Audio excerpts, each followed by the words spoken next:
नमस्कार। आप सभी का स्वागत है। मन में आप लोगों की काफी क्यूरियोसिटी होगी कि पिछले कुछ समय से, लगभग पिछले 5-6 महीने से मैं YouTube पे आप लोगों के लिए एक्टिवली पूरी सक्रियता के साथ में वीडियोस क्यों नहीं ला रहा था। पिछले 5-6 महीने में काफी सारी ऐसी इंपॉर्टेंट घटनाएं घटित हुई। हिस्ट्री की ही अगर मैं बात कर लूं तो उनके ऊपर हमारी डिस्कशन क्यों नहीं हो रही थी यूपीएससी के दृष्टिकोण से। आप लोग हिस्ट्री के कई सारी चीजों के लिए इस चैनल पे डिपेंड करते हो, लेकिन मैं किसी एक कारण की वजह से, क्योंकि मेरा कमिटमेंट, मेरी प्रतिबद्धता एक इंपॉर्टेंट प्रोजेक्ट पे उस समय लगी हुई थी, इसलिए मैं आप लोगों के लिए वीडियोस नहीं ला पा रहा था। लेकिन अब कंटिन्यूस बेसिस पे मैं आप लोगों के लिए वीडियो लाऊंगा।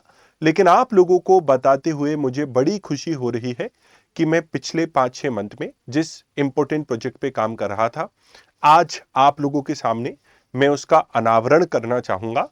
वो क्या है, किस तरीके से वो किसी भी एस्पिरेंट जो यूपीएससी के लिए कोई भी अगर प्रिपेयर कर रहा है, किसी भी क्षेत्र से, किसी भी ज्योग्राफिकल एरिया से प्रिपेयर कर रहा है, ये इनिशिएटिव जो हम काम कर रहे थे, ये आप लोगों के लिए कैसे मदद करेगा।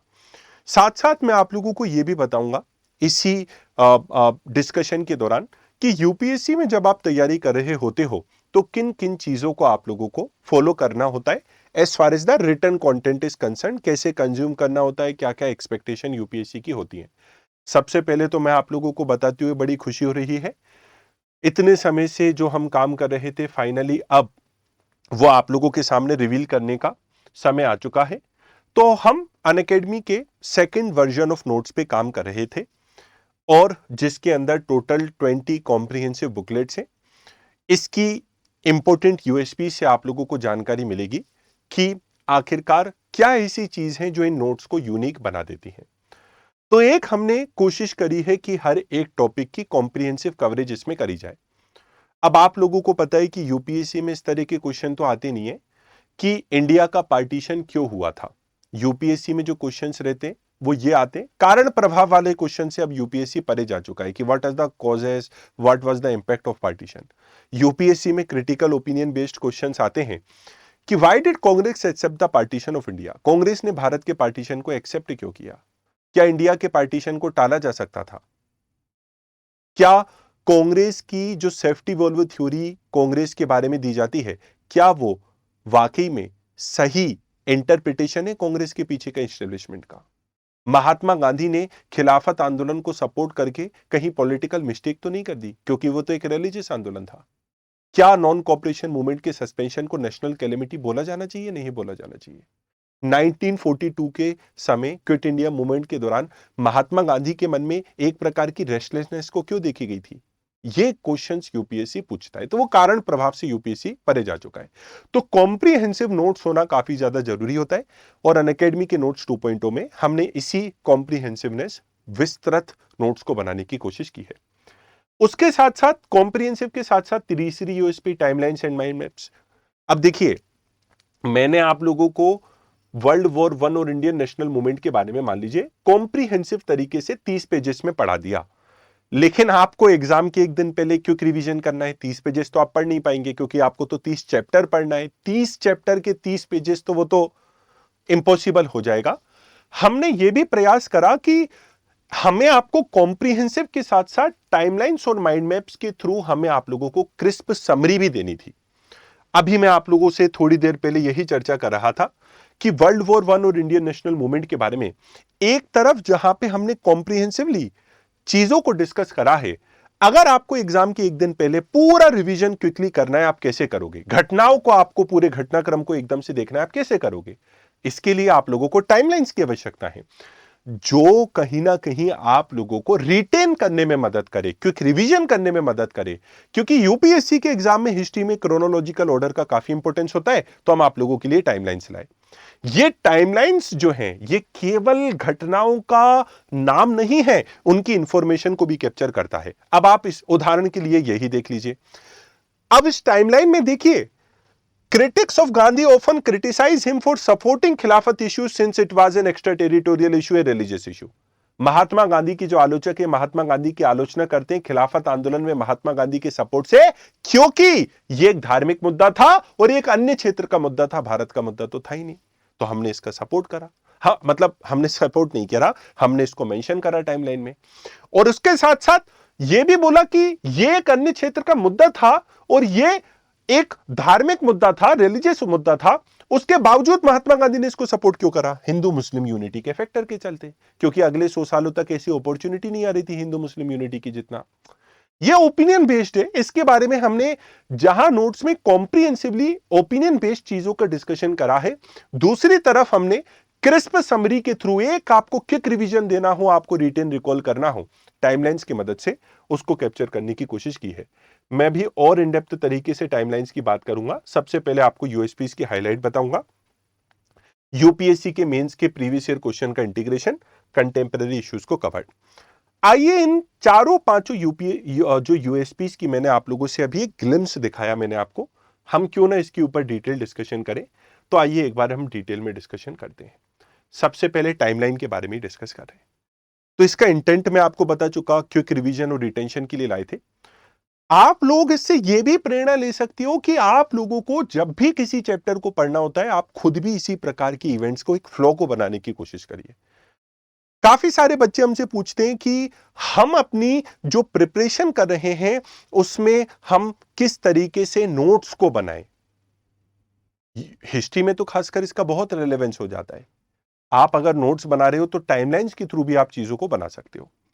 तो एक इसके ऊपर बहुत काम किया गया है। ये नोट्स 2.0 की एक यूएसपी है। सेकंड, हमने माइंड मैप्स भी रखे। माइंड मैप एक अलग पर्पस को फॉलो करते हैं, वहां पे घटनाक्रम होता है, यहां पे एक ही घटना के बारे में अलग अलग डायमेंशन कवर होते हैं।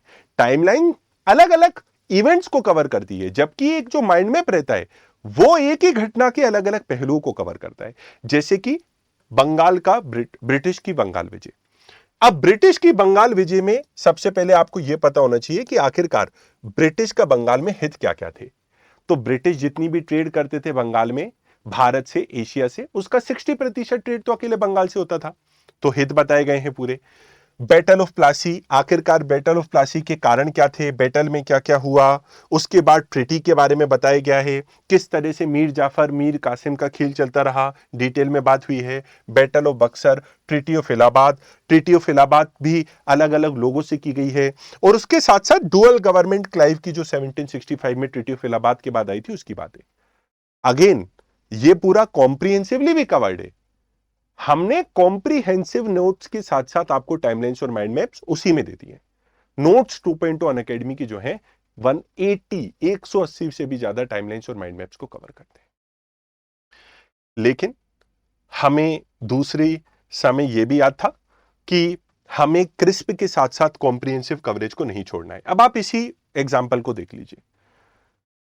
समस्या यह थी कि जब आप किसी भी विषय के बारे में पढ़ते हो, मैं इस बात को 100% एडमिट करूंगा, पूरी तरह से मानूंगा, काफी बार कुछ इंपॉर्टेंट विचारों के लिए यूपीएससी के सब्जेक्ट की प्रिपरेशन करते दौरान हमें कुछ विचारों के लिए अपनी कोर सब्जेक्ट बुक से बाहर जाना पड़ता है।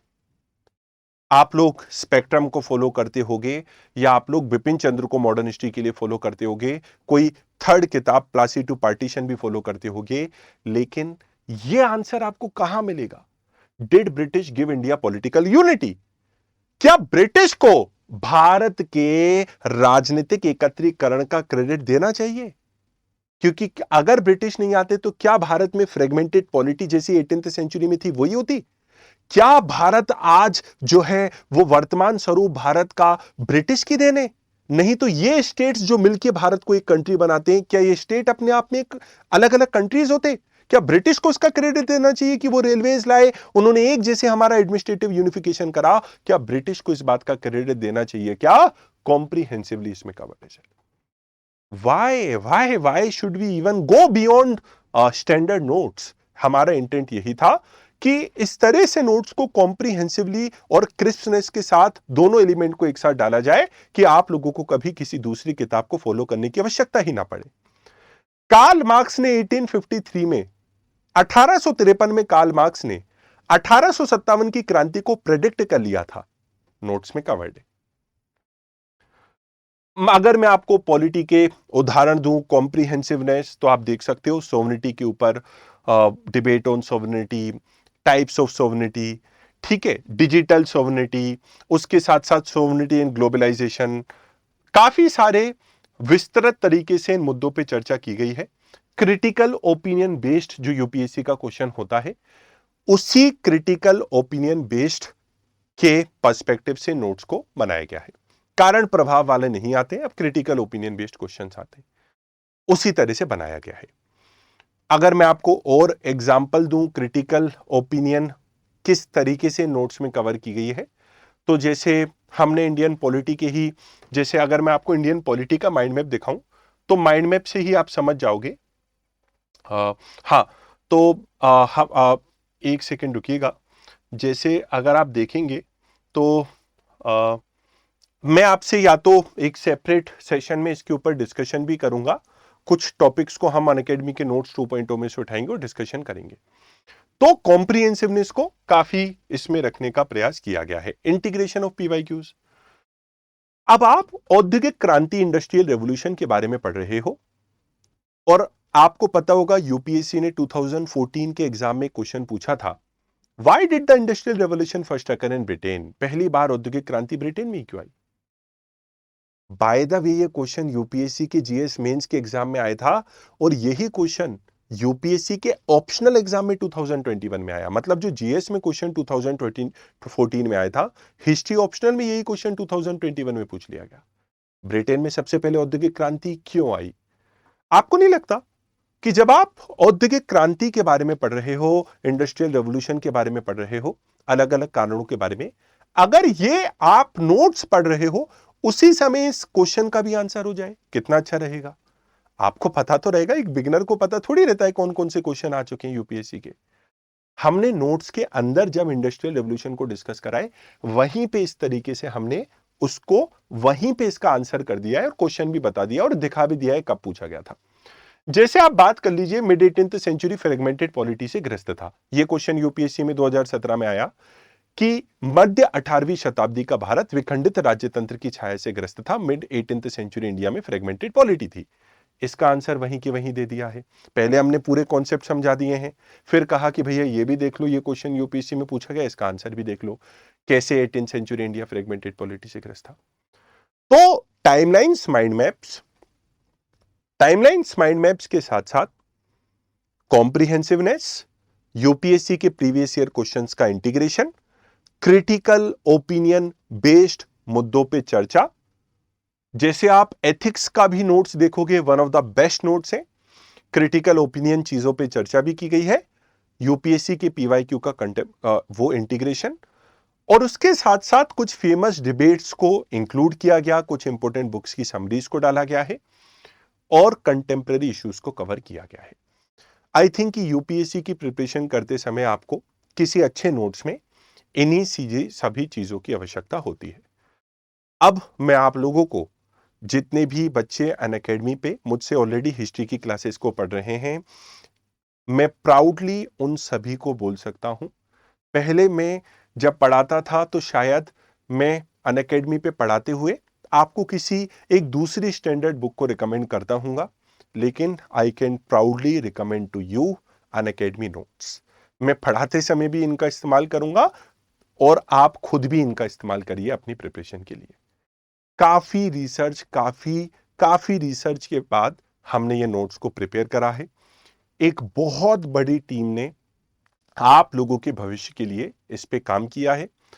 इंटेंट यही था कि हमें आप लोगों को किसी दूसरी बुक को आप रेफर ना करें, एक तो वो इकोनॉमिकली भी और एक आपका टाइम को भी बचाएगा। तो ये हमारा इसमें प्रयास रहा था। तो आई थिंक कि आपको वो समझ में आ रहा है मेरी व्यस्तता और प्रतिबद्धता पिछले कुछ समय में कहां थी।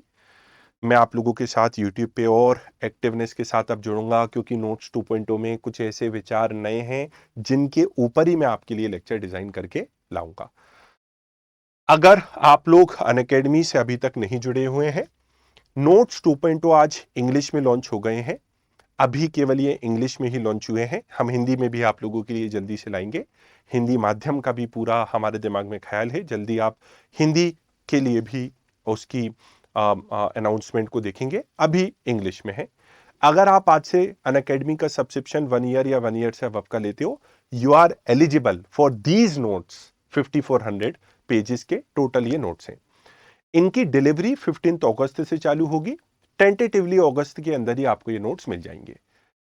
आज आपको ना केवल नोट्स 2.0 का एक्सेस मिल रहा है यदि आप अनअकैडमी का सब्सक्रिप्शन लेते हो, बल्कि आपको 15% का डिस्काउंट भी मिल रहा है यदि आप लोग अनुज यूपीएससी कोड को यूज करते हो। तो आप इस कोड का जब इस्तेमाल करेंगे, आपको अनुज यूपीएससी कोड का इस्तेमाल करने से 15% डिस्काउंट और उसके साथ साथ इन नोट्स का एक्सेस भी आप लोगों को मिल जाएगा।